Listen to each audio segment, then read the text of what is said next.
Hi everybody, it's Sonia Sage from UK Spiritual Hour. I hope you are all well, and I'm here to just bring through some of my thoughts. I was going to say guidance, but I think this is more my thoughts in terms of this new moon in Capricorn and it being a really potent new moon in Capricorn, because it is the second new moon taking place in this month. So really powerful energy. Now, I haven't worked with moon energy for a good couple of years.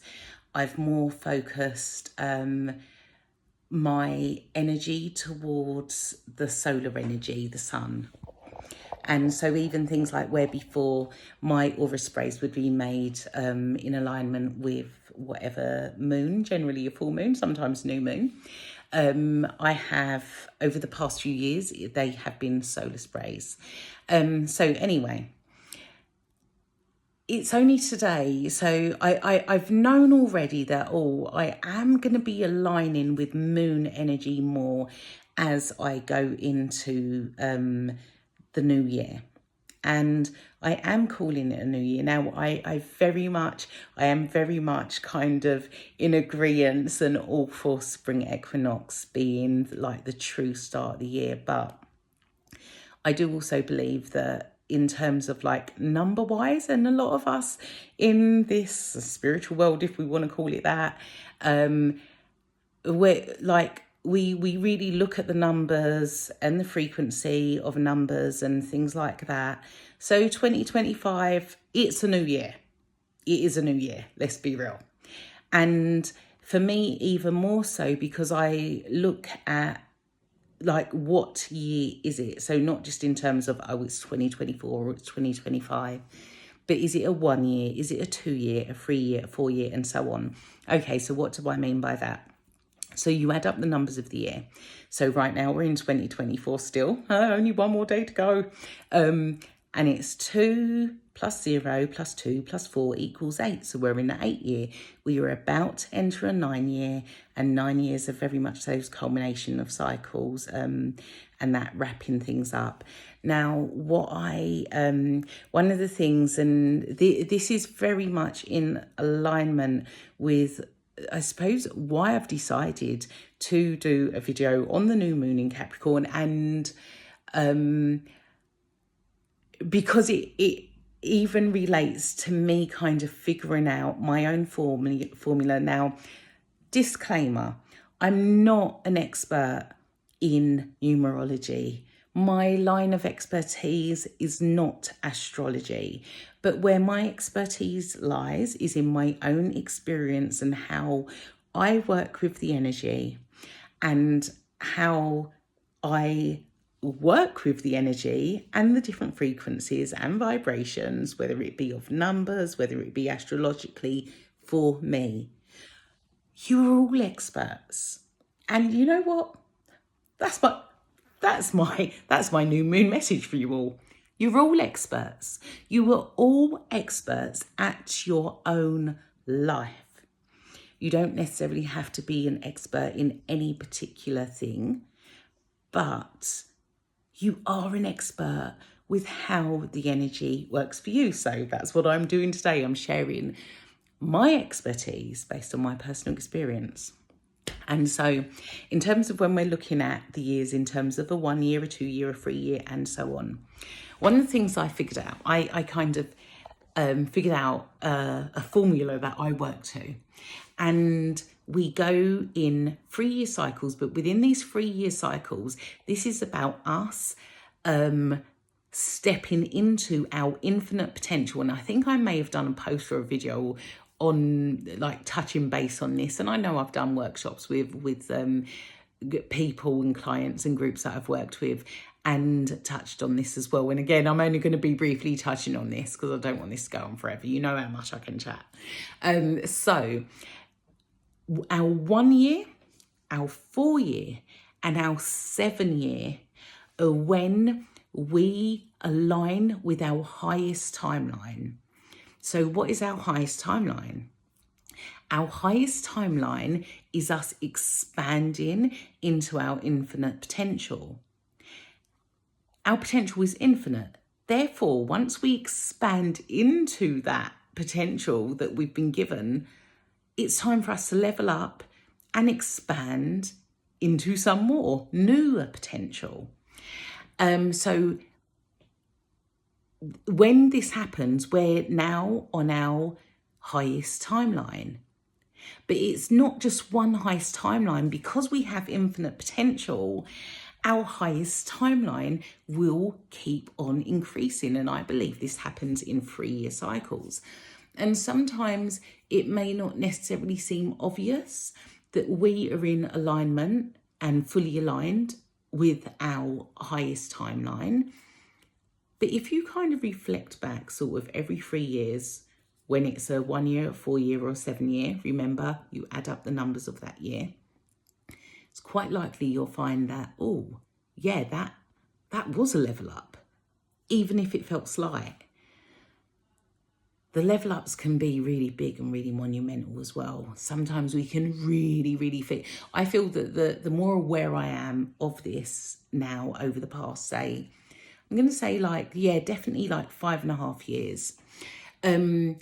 Because I really started tuning into this energy of aligning with my new highest timeline in 2019 at the full moon in Capricorn. So that would have been June, July. I think it was probably July 2019.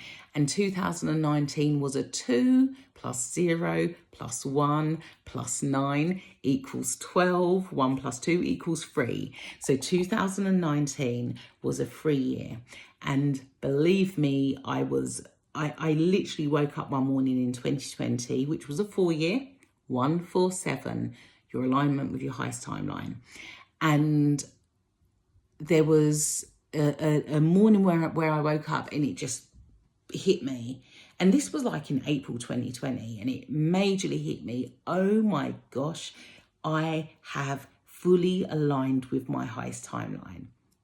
And I'll be honest with you, I've probably thought, oh, that would be it. And then it got to 2021, or was it 2022? I'm trying to think. 2022, actually, it got to 2022, which was a 6 year. And there was just like everything coming, so much coming into alignment. Yet I knew there was something more to come, but I didn't know what that was. And it was only at the very end of the year that I was shown what would be in alignment as I then began the 7 year, which was 2023.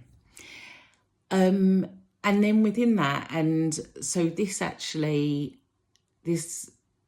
I was going to say this has nothing to do with any of this, but it kind of does. But I don't know how I'm wrapping this up to it kind of does. One of the things I felt really strongly as I then went in, like towards the end of 2022, going into 2023, was that we're now entering a period like where we have to really make, like, for us to really integrate all of this amazing healing work we've done, like on a personal level, all the spirituality, I do a lot of work in terms of blueprints and light codes and earth work, all of that kind of thing. And it was like, oh, actually, you're not going to be doing that for a while. You're going to be on a break from that, and you're going back into the 3D world. You're going back into the real, like, deep human shit. And but in a really nice way, in a way that I would have never expected. And I was like, okay, this is how you really, like, because you're not being pushed if you kind of stay in what you're comfortable in terms of like your nice little spiritual world, and you can meditate all the time. But I'm taking the piss out of myself here, like, and everyone that you're around is in the same has a really similar mindset as you, and there's no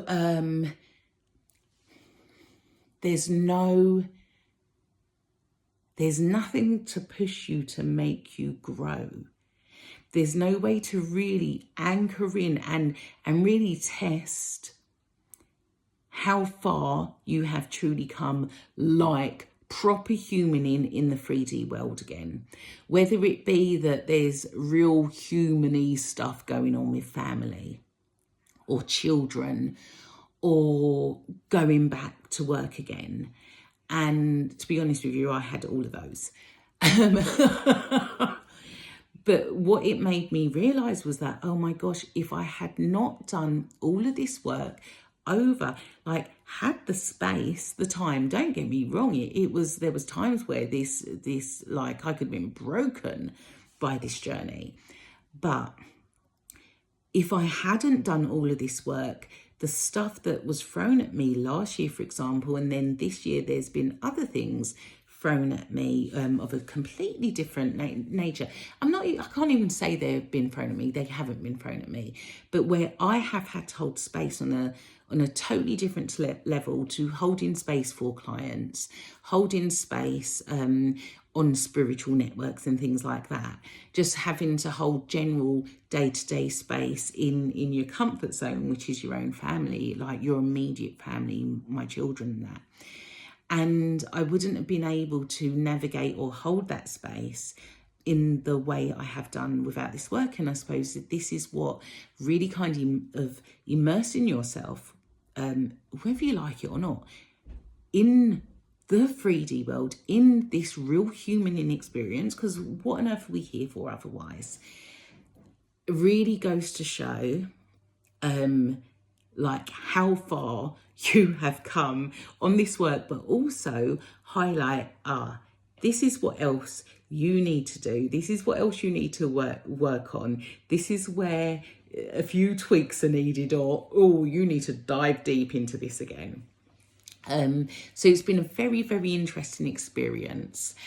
And jumping then, so what I felt over the past, actually, before I jump back again to 2019, what I felt over the past couple of weeks is, ooh, okay then. So I'm gonna be really, I've been really kind of back on my spiritual practice doesn't stop. It's always ongoing. It is what ensures I can navigate the day-to-day human and everything, and hold down a 9-to-5 and be really innovative and creative within that 9-to-5. And like, believe me, if I need inspiration, I will pull out my oracle cards and ask for guidance, or I'll call in the angels and that I'm using. And this is the thing, it's like that 3D experience is so completely